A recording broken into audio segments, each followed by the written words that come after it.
Okie dokie. I guess we can get started in a minute or so, just to let anybody else who wants to join check in and join us.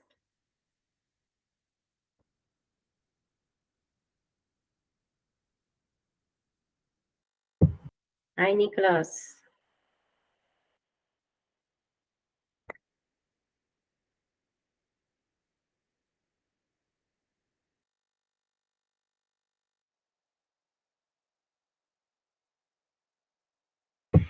Okay, since it's gonna be anyway, I think we can go ahead with starting our presentation.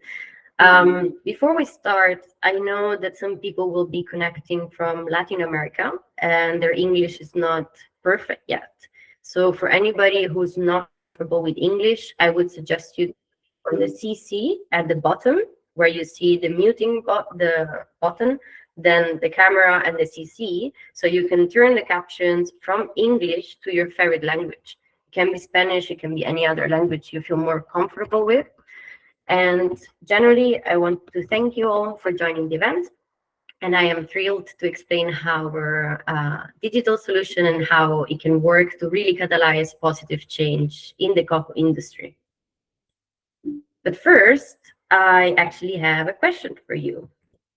Why do we think that we need positive change? What is your opinion?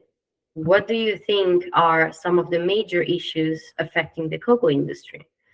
Would you like to drop them in the chat? I'm sure that Simon will tell us that it's about the living income for farmers. Hey, Nicoletta, nice seeing you. But what do you think are the major issues really afflicting the cocoa industry today, worldwide? Thank you for sharing your contact, Septian. Climate adaptation. That's a good point. Power to big players, Patricia. What do you mean?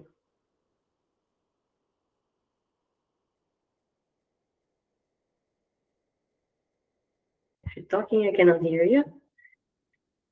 Silo thinking to solve complex problems. Nicoletta, that's a good one, actually. We're going to be addressing it, I think. Travels and farmers. Yeah, I understand. Continue technology. Okay, well, we have a tip here. So we can start by listing these issues. We know that there is much more, but we think, and what we're going to be addressing today, it's mainly about the farmer's livelihood and gender inequality, deforestation, and the general ecological damage due to the producing of cocoa, and the lack of digitization. So starting with the last one, we really know that in the agri-food industry, the cocoa sector is the least, or sorry, the agri-food industry is actually the least digitized among all industries in the world. Then in a nutshell, on the socioeconomic level, we know that farmers are not being paid fairly, and often they live below the poverty line. And we also know that gender inequality is a very big reality in the cocoa sector. There are, of course, many more, but we wanted to highlight deforestation as ecological damage because we're going to be addressing the new regulation upcoming for European Union importers. So we know that this also plays a really big role in climate change and loss of biodiversity. So we really want to address this later. But first and foremost, I didn't introduce myself. So who am I? The product owner for our cocoa implementation at Open Chain. I have a background in international politics and economics, and I later on decided to specialize in sustainability and innovation technology. And then I found my place at Open Chain because I can here work at the intersection of international development, sustainability, and innovative technology in the agri-food industry.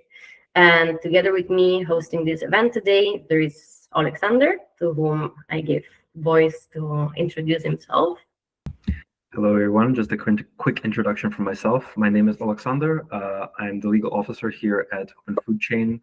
My background is in international and European law before moving into law and economics at the University of Rotterdam, and finally developing an interest in blockchain. I've been with Open Food Chain for 2 years now, and as Carlotta mentioned, this is sort of an intersection between the legal sphere and also blockchain technology, which is my interest. So it has been a perfect environment for me, and I look forward to giving you some information about the UDR later on. Nice, perfect. Thank you, Alex. Moving on, the agenda for today will be as follows. So I'm going to give you a brief introduction on Open Food Chain, so the company actually enabling the cocoa positive impact that I would like to talk about. Then I will explain how the Me Cacao project actually launched Open Cacao Chain. That is the cocoa implementation that I will be talking about. And then I will describe our implementation in Latin America, so in Peru and Colombia, and outline all the benefits per supply chain actor, such as empowering farmers, supporting end consumers in making informed decisions, and also strengthening businesses by helping them to comply with the UDR, for instance. And lastly, I will describe the roadmap and future ahead for our cocoa implementation. And of course, I will leave you some time for Q&As. So please also feel free to drop any questions that you may have in the chat. We will address them at the end of the presentation. And now, without further ado, I'll start by describing what we actually do at Open Food Chain. So in a nutshell, Open Food Chain is a public traceability infrastructure. Now, for the people who wonder what does this mean, public really means openly accessible. So you can think of a public park, for instance. And traceability is the ability to trace something as it moves through a process. But do you actually know what a digital infrastructure is? Because we noticed that a lot of people actually lack knowledge on this. So if you think you have an answer, please type it in the chat and let's see who gets the closest, let's say, to this definition. Ethereum, that could be to some extent. It's a good guess. It's a good guess. Let's see if anybody wants to try. Otherwise, I will just give you what we understand, at least as a digital infrastructure definition. Okay, we move on then. So Open Food Chain is a digital infrastructure that brings together and interconnects physical and virtual technology. We want to do this, thus connecting data from farm to fork. And don't worry, if this is a little unclear, it will be later further explained throughout the presentation. But I hope you could get a grasp of what we mean for data infrastructure. Now, the reason why our solutions exist is multifold. Firstly, we know that the agri-food industry suffers from various issues. Among those, we have lack of connectivity and digitization, as I mentioned before. And we really see that smallholders, farmers, for instance, often do not own their data and they're completely disconnected from the entire supply chain that follows them. Furthermore, in the agri-food industry, regulatory frameworks are really tightening worldwide. So we see different regulations upcoming, as you can see on the slide.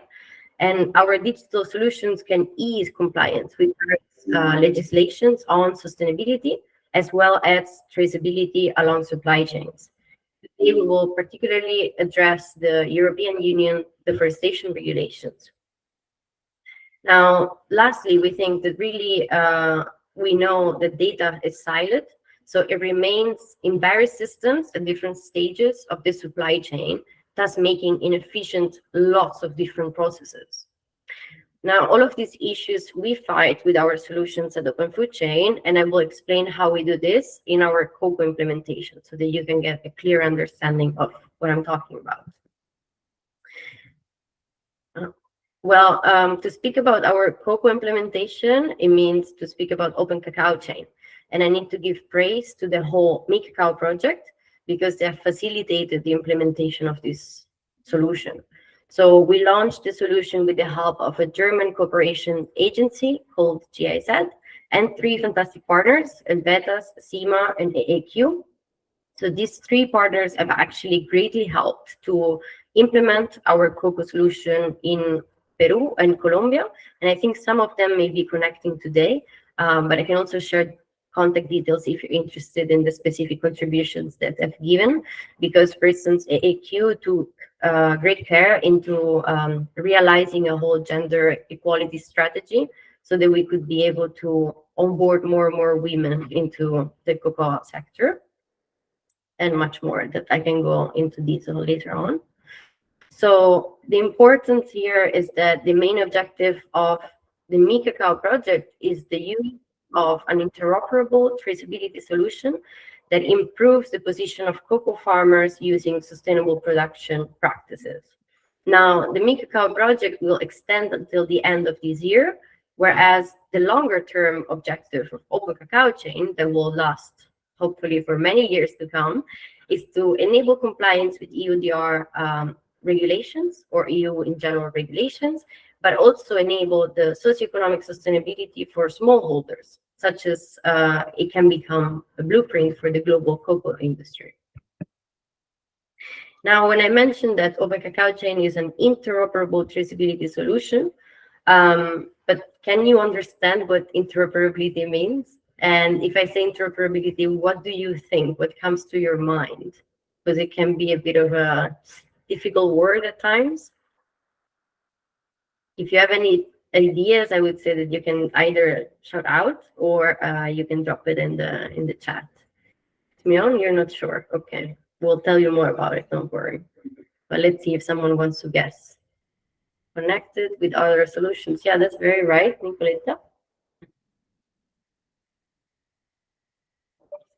Okay, so moving on. Interoperability is the ability of computer systems or software to connect, exchange, and utilize information, which is exactly why we support, or what we want to support with our technology. Let me explain how we do this further. So Open Cacao Chain connects with any data system. And we do this because we want to break the silos by facilitating seamless data exchange between actors in the cacao supply chain. So on the right side, you can see how any data capturing tool in place can send information to our infrastructure. So any ERP system, spreadsheet, farm management system, web app, or email can connect to our Open Cacao Chain. And this is really how we want to fight inefficiencies of data being siloed along the supply chain. And this is how we connect and facilitate the storing and exchanging of information.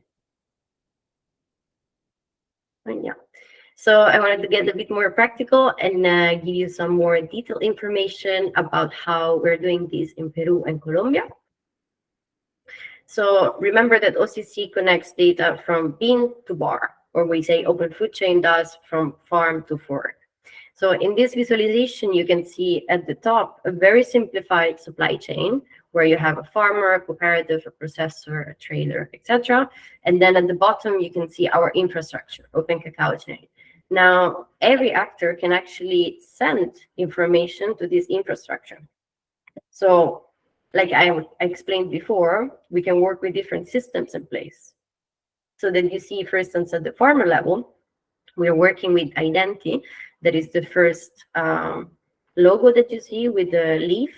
So we're building a native app for farmers to directly connect to our infrastructure so that they can directly send information to this open public ledger that is Open Cacao Chain on, for instance, the deforestation claims they want to make about their plots, or the fact that no children are working in their farms. It can be any sustainability claim, really.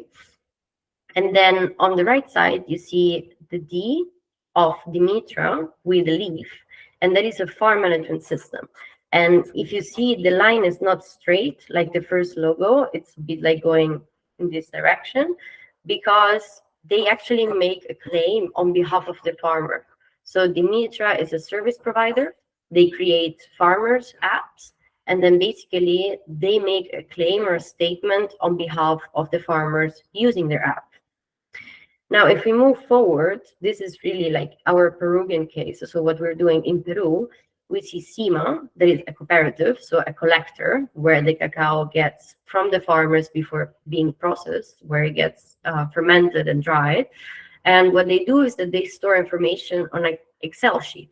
So basically, this information we also get and put on Open Cacao Chain. Now, the next step would be the processor, where you see Machu Picchu Foods, for instance, a very big processor based in Lima, in Peru. They use SAP as an ERP system internally. So we plug and play that system inside our infrastructure, and we only get the most vital information for the traceability of the product and the sustainability claims that are made along the supply chain. Now, I also added under the trader Oracle, but it can really be any other ERP system or any IoT devices. It can be any data capturing tool. Then you can see from OCC, the infrastructure, there is an arrow going out with a QR code linking to EU consumers. So basically, once all the actors have shared their information onto the infrastructure, any kind of other actor can actually access all of this streamlined information. And this is really where we go beyond the siloed problem that I mentioned before, right? Now, in Colombia, it works similarly, and we're now working with established players in the cocoa market. And among those, we have the Cacao, ANDI, so the National Business Association of Colombia, and also cocoa processors like IFNM and Casa Luquer, and hopefully many more to come. Now, moving forward, I would like to quickly describe how Open Cacao Chain can actually benefit many actors along the cocoa supply chain. First and foremost, I think we need to really aim to empower farmers. And this picture actually on the right was taken during the pilot implementation that we had in Peru. So you see an agent explaining how the digital solution works and how farmers can be using it. So basically what we do is that we collaborate with partners that make it easy to adopt for farmers. So we work with extremely user-friendly, free, and gender-inclusive features to ensure equal access to the cacao industry. Then we give an economic incentive for farmers to use our digital solution, because farmers can get a premium, namely a 10% higher than floor market price for their produce, when they can show compliance to, for instance, the deforestation regulation of the European Union. And then we help them with the whole digital compliance, that is this last part that I explained about, showing that they're actually deforestation free.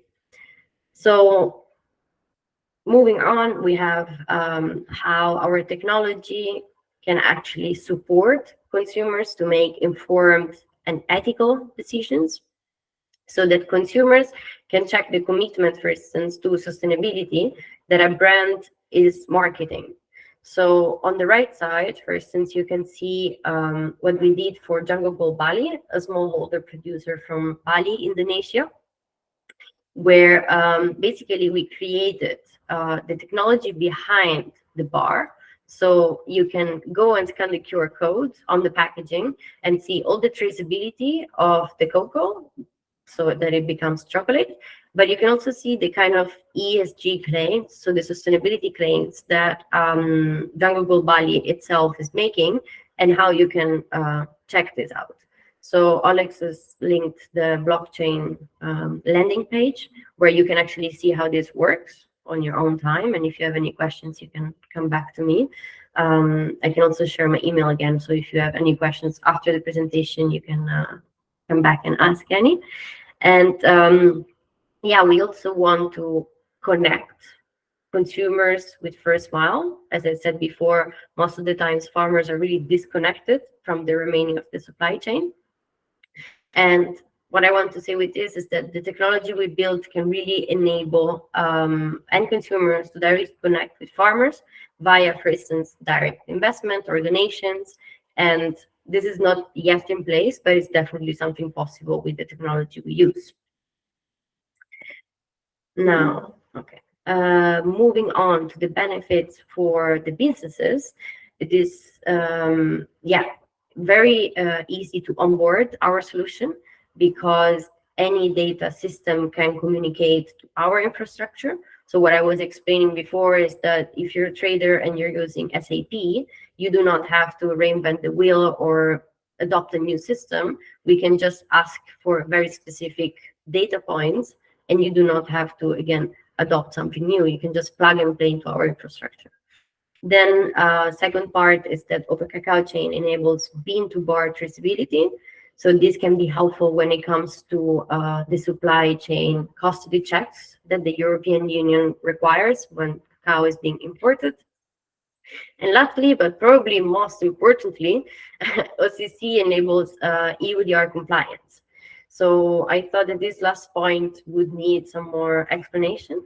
And that's why now I leave the floor to our legal officer, who has been researching the matter up close during the past month. Alex, the floor is yours. Thank you very much, Carlotta. As Carlotta mentioned, I've been researching the EUDR to prepare OCC, or to as best advise on how our technology can help companies comply with this new incoming regulation. A bit of background, firstly, the EUDR came into effect in June of 2023. And what it means is that companies who deal with specific products, produce or commodities such as cacao, coffee, and so forth, will need to make sure that these commodities are deforestation free before bringing them onto the European market. Now, this comes into effect for large companies at the end of 2024, which is 18 months after it comes into effect, and 24 months after it comes into effect, it is also in effect for SMEs, so small and medium-sized businesses. The final step within the due diligence process or within the EUDR compliance process is the submission of a due diligence statement. Failure to do so will result in a multitude of different penalties, from fines to the confiscation of your produce and or revenue, to the possibility of you being temporarily banned from the market if the discretion or if the violation is egregious enough. But to submit the due diligence statement, there are multiple pieces of information that need to be collected beforehand, and this is how OCC comes into effect. Now, looking at the EUDR in particular, many new data points are introduced as to what needs to be reported on. This ranges from farm level data, understanding where something comes from, to being able to verify claims of deforestation, such as, for example, through the addition of geomonitoring or other visual guides, and also national checks, such as the land tenure and land viability rights, to make sure that farmers are on land which is both given for the purpose of producing that specific commodity, and making sure that they are indeed legally allowed to be on that land themselves, that they own it themselves. Next slide. From the European window, which is the system where these due diligence statements have to be submitted, we can divide the due diligence statement into 4 sections.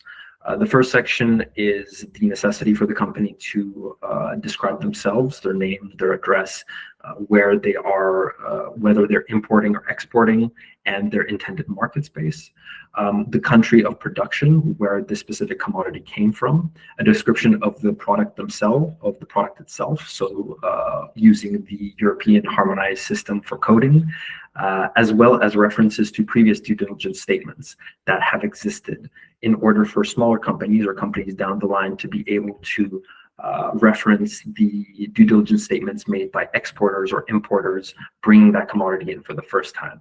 Now, such a luxury isn't going to be available for importers, but that is why OCC can help with how they actually piece together that information. Next slide. Now, if we look at a situation that can exist within the importing or the acquirement of cacao, usually you don't have single source origins for many products. You have multiple farms sending their produce to multiple co-ops, who then can send it to multiple processors, and then that is being imported in one batch by an importer.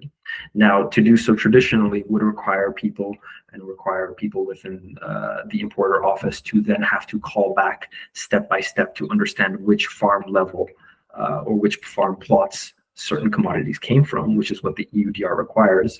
But with OCC and the connection to farmers that Carlotta highlighted in Identi and in Dimitra, this information is immediately placed by farmers. And so with the tracking of the system done, When an importer needs to collect this information, they simply put in their batch number, and then a tree appears, so to say, of all the points where information comes from, highlighting all the farmers that these batches have come from. Now, finally, when we look at the compliance side in terms of claims and verifying claims, how this would work is that first actors would put their claims onto the open food chain or onto open cacao chain in this sense, with, say, for example, a claim of I'm deforestation free, which would usually be done by the farmer. Now, once it is shared, it cannot be altered. And then this claim is also sent to third-party service providers such as Catalysing or Café Sistemas, which would produce either geomonitoring checks or checks on land tenure rights and land viability rights. And then these checks and the results of them would be placed onto the Open Cacao Chain, made public for everybody to see as well. Now, it is also important to note that we are not only limited to working with either one geomonitoring partner or one third-party service provider for any sort of application. The goal of Open Cacao Chain and Open Food Chain in general is to be able to connect different services providing the same service. So companies may have a possibility of choice if that is their preference, or if that is a partner that they have previously worked with already as well. Yeah, excellent. And that's why we see like the difference between this previous slide where there is intelligence, monitoring service provider, or global forest watch, but it can really be anybody else. We are not selective in a way, not discriminatory.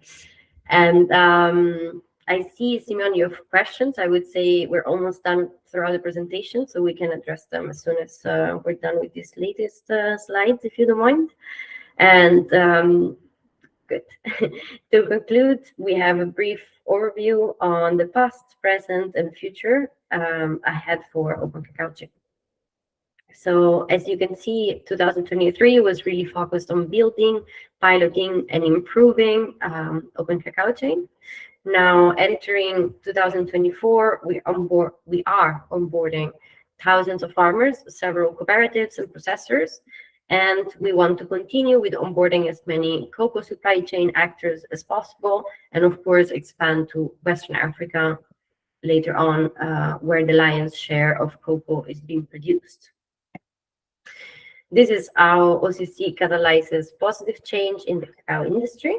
So OCC really aims to make each bean's journey a story of connection, sustainability, and responsibility. And do you want to be part of it? Do you want to catalyze positive change together? If yes, please get in touch also after this meeting, or share this innovative solution that you've heard of with your cocoa network.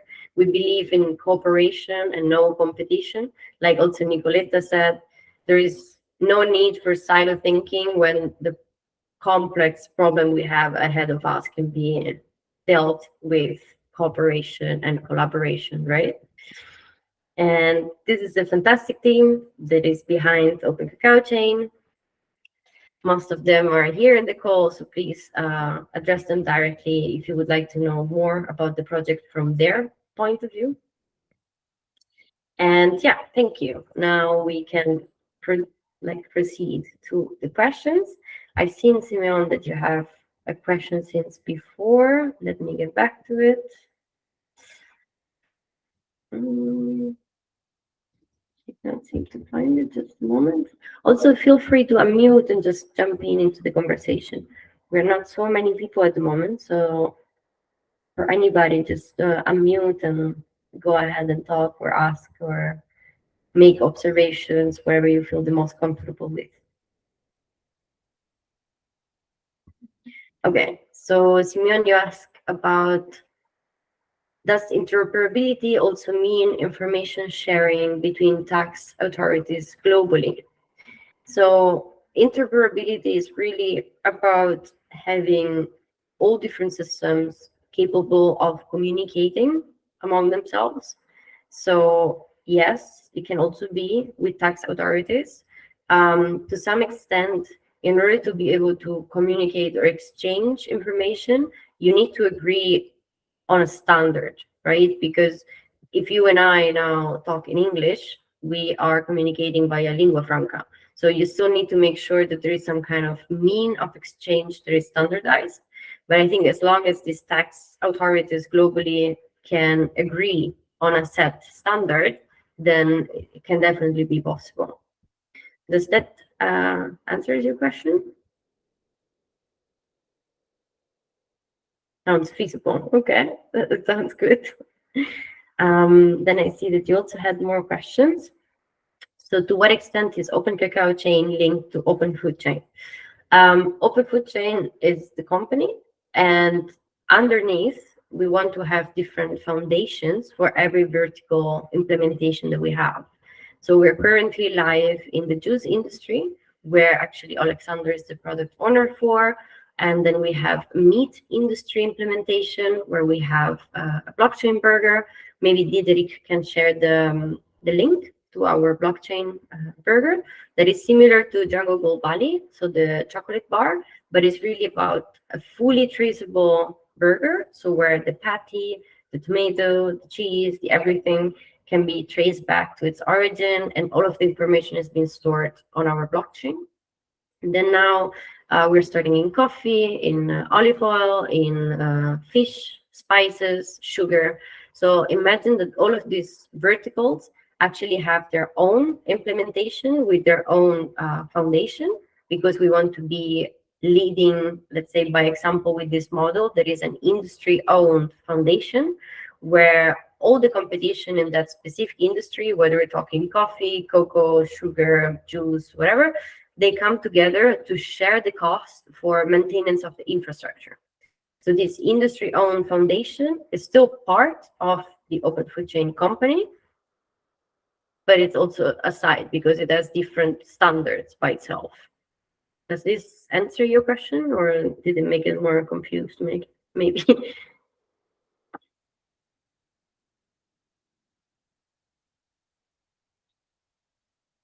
But you have more questions. Do you want to talk? Just you can unmute and speak out. Sure. 1 second.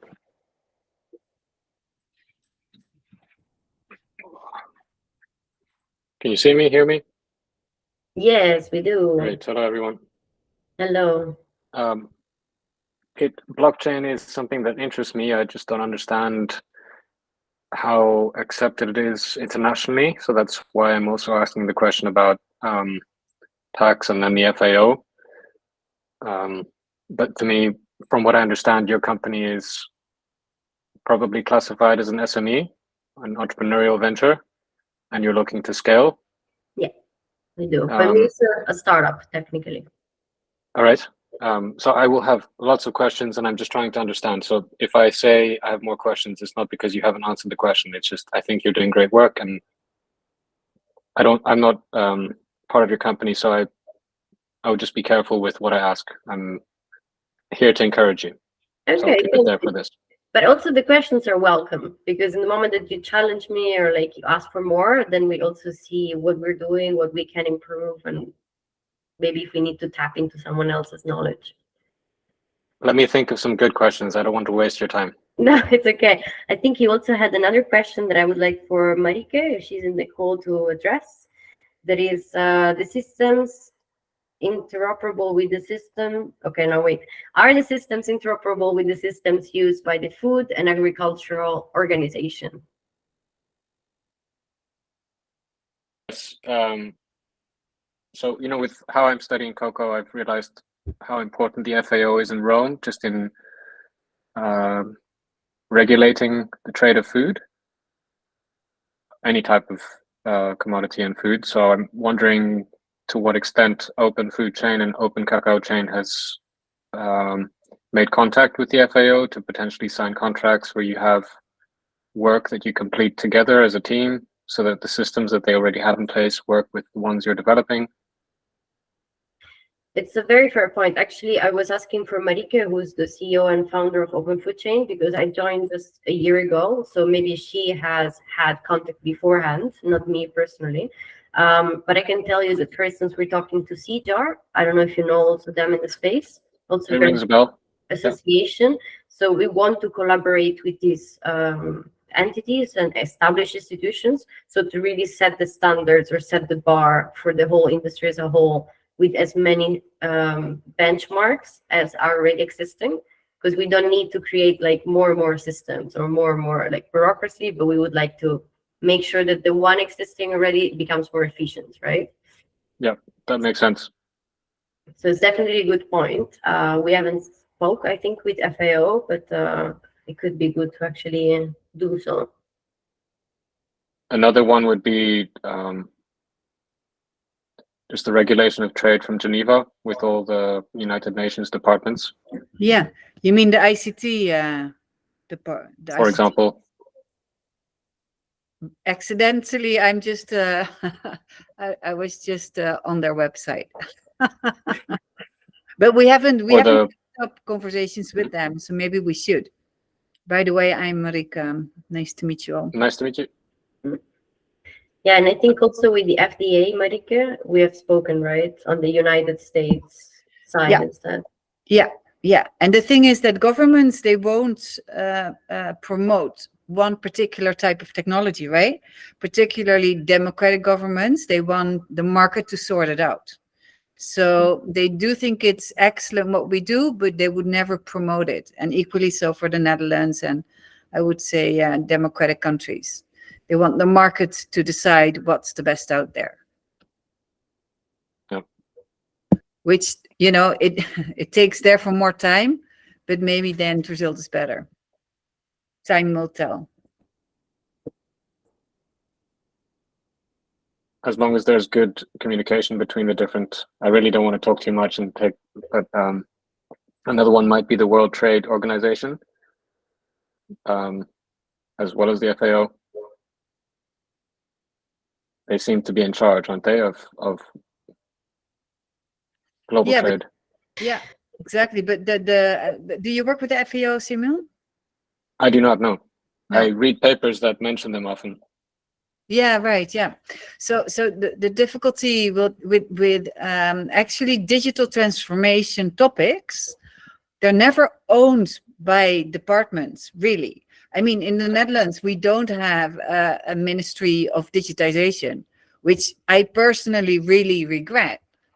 So the accounts, the responsibility for digitizing and public data infrastructure is actually spread out. And you will see the same within UN organizations. Nobody really owns the topics, the topic, and really sort of takes the risk on getting things off the ground. And tech is complex, right? So there's, I think, an institutional challenge that we have there as humanity. And that really requires people to collaborate across organizations and across departments.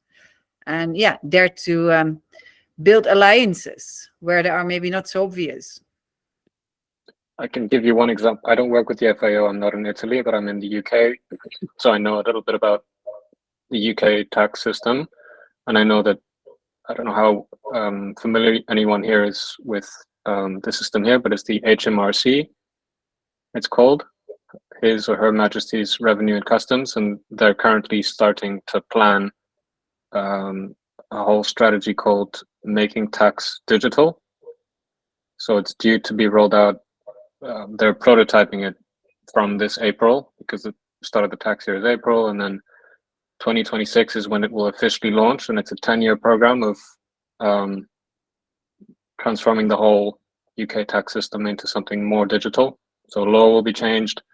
I imagine there would be some kind of opportunity for companies such as yourselves trying to integrate blockchain if it's possible, if it's accepted. Yeah.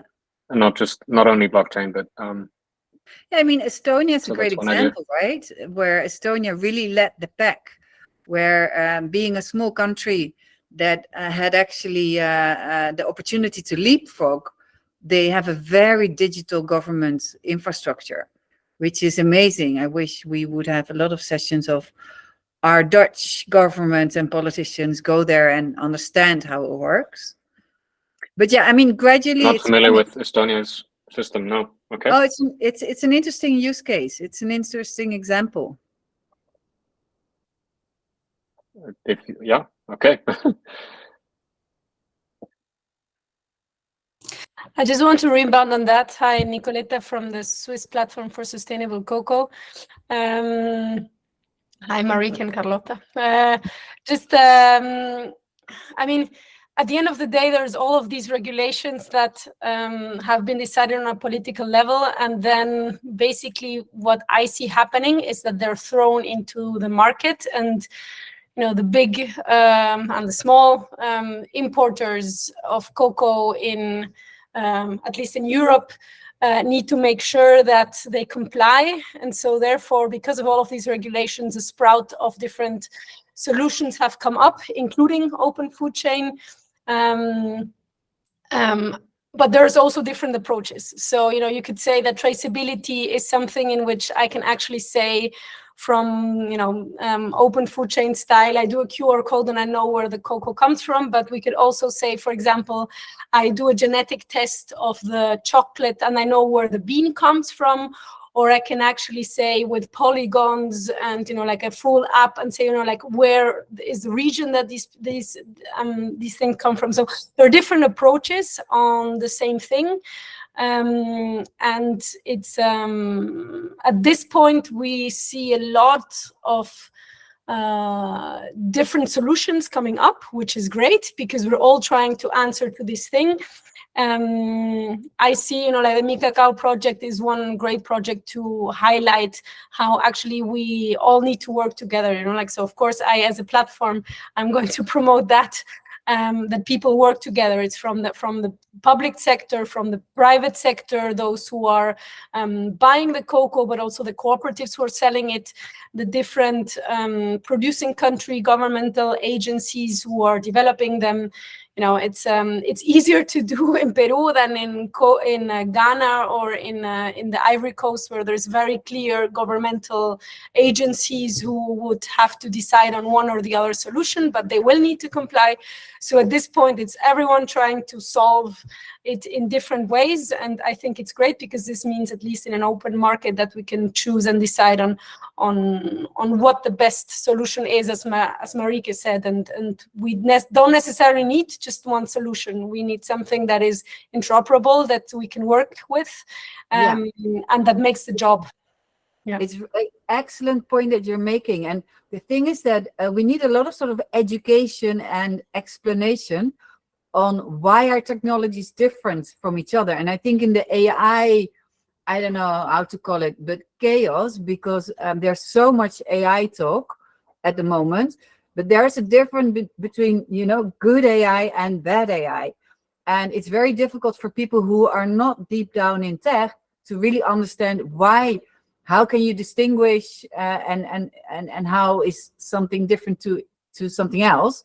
For farmers, it's in for example, African countries, there's so many farm applications out there. How do you choose one, right? It's a really difficult challenge.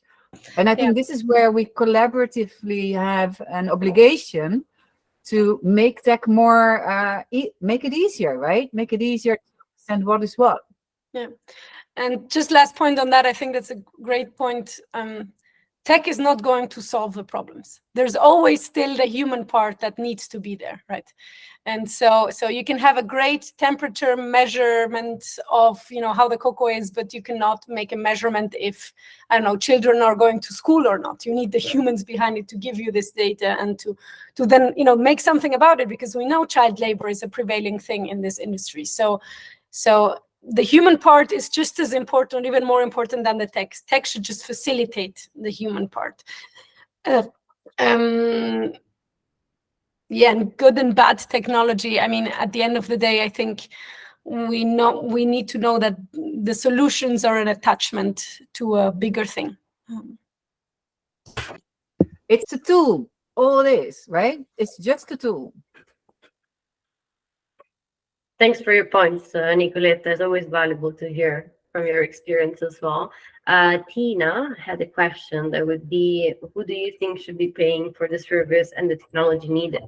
Many smallholder cacao farmers don't even have smartphones, and those are two very good points. So on the one hand, our business model is really sustainable in terms of what I explained before when I mentioned industry-owned foundations. So that we want for the A players, as we call them, so the most established entities in the cocoa industry to get together and actually share the cost for this infrastructure maintenance, so that it should stay free for farmers to onboard, which is also part of our business model. And the biggest actors in the cocoa industry should be shouldering the cost for all of the infrastructure maintenance and for the onboarding of these farmers. Because also now with EUDR, we see that unfortunately, the smallholder producers are really the ones being disadvantaged by it most, which is very unfair because they're already not getting fair prices for their produce, and now they're even put in a position where they have to share data that sometimes is not really available for them, such as land tenure rights, entitlements, for instance. So that's one part of the answer, if it helps. And on the other side, you say the smallholder cacao farmers don't even have smartphones, which is very true. That's why also we started in Peru and Colombia, because the barrier of adoption is a bit lower than it can be in Ghana and Ivory Coast, for instance.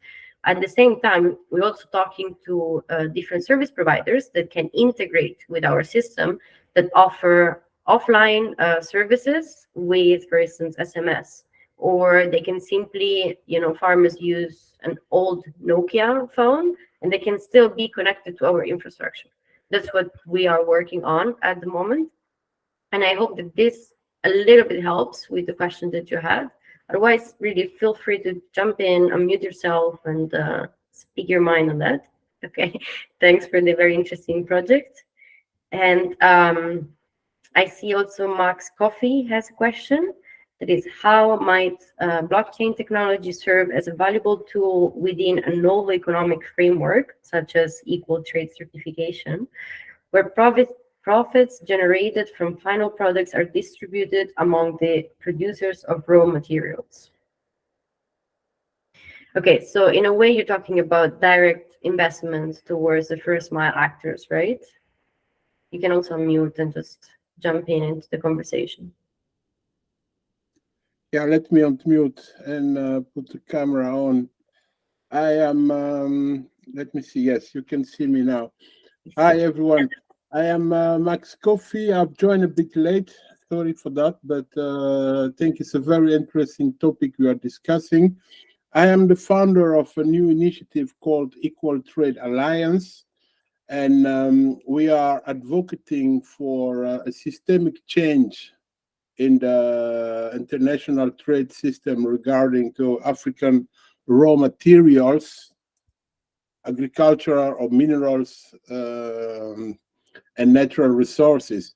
So very short, the equal trade certification we are advocating for is means to get it in, how to say that, accepted by African governments to include it in their trade policies, which mean when you go to Ghana or in Ivory Coast to buy cocoa beans, the government will tell you, fine, you can get it, but one condition, we share the benefit made when you sell chocolate. And if we apply this to all raw materials from Africa being used in all the industry in Western country, we can eradicate poverty. So that is a bit what we are advocating for. It's a new concept. We are at this moment, that's why I've joined the meeting and asked you this question. We are developing the business model of this certification with the University of Wageningen and University of Cairo in Egypt.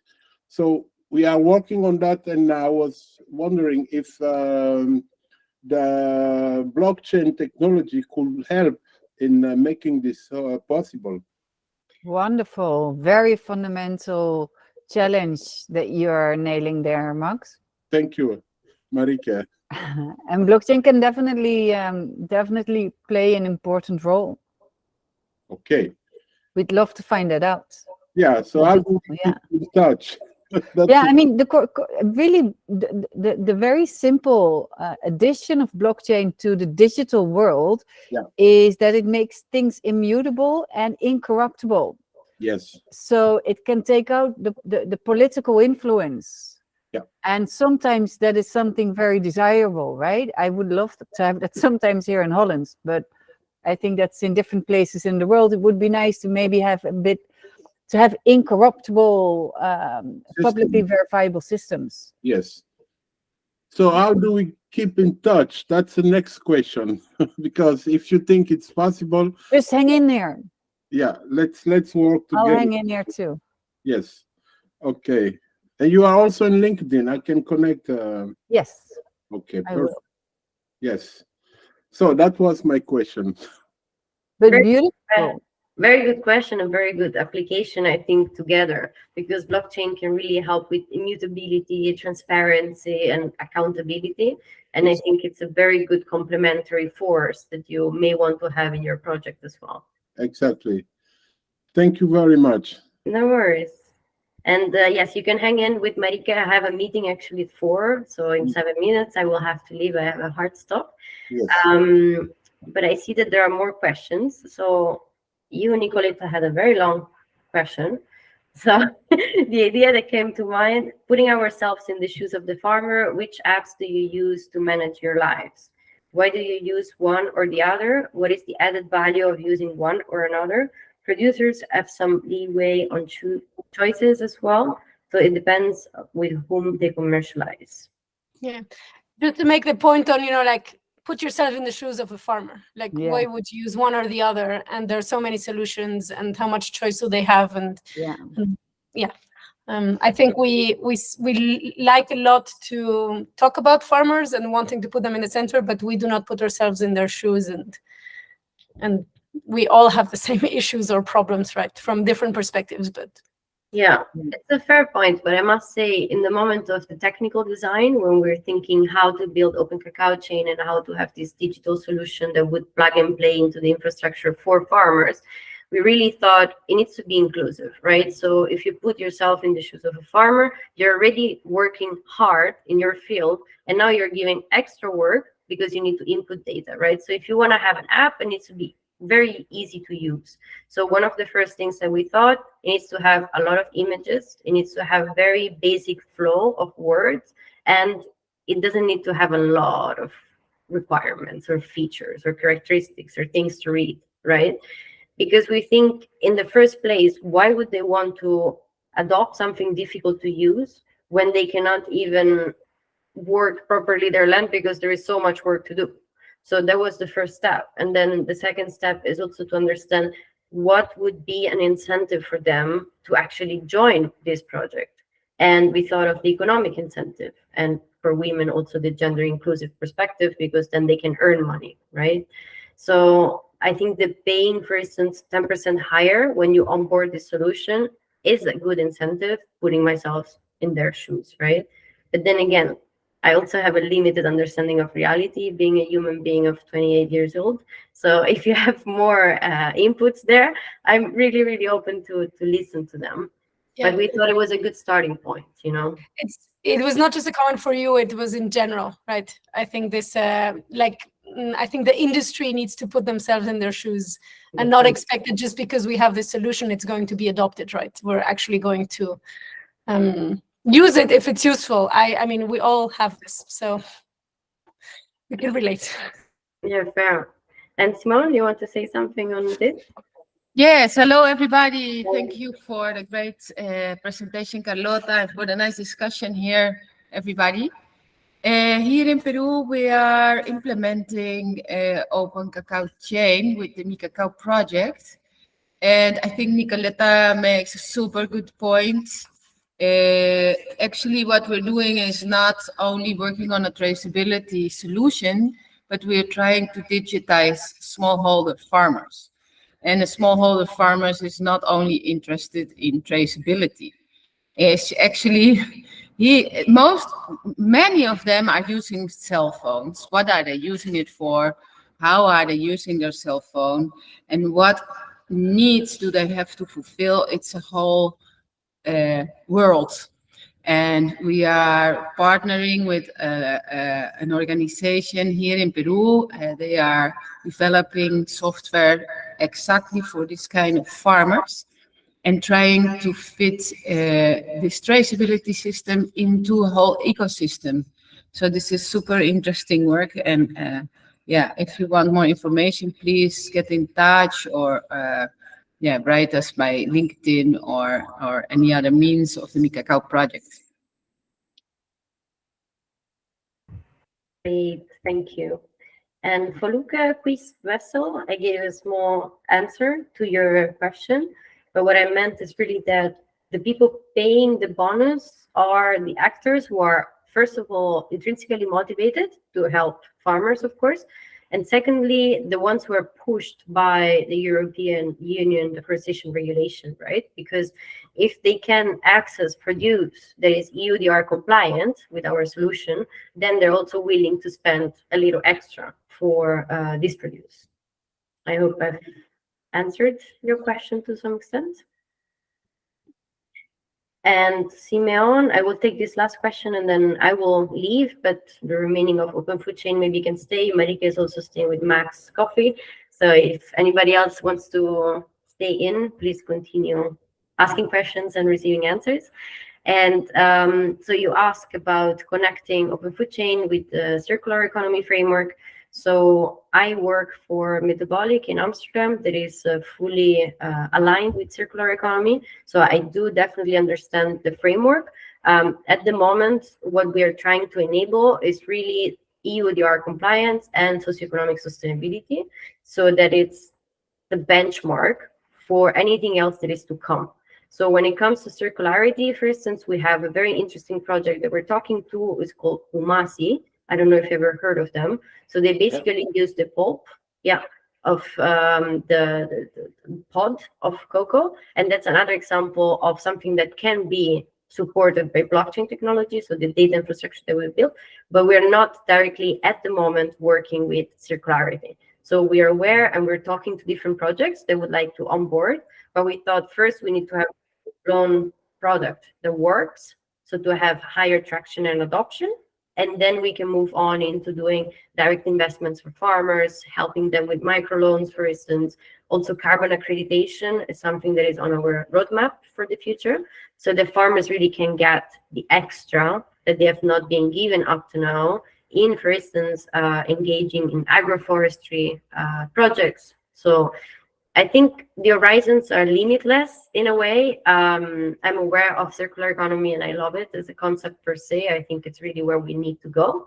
I actually wrote my master's thesis on this shifting of paradigm from linear economy to circular economy, because I see really that we need to go in that direction.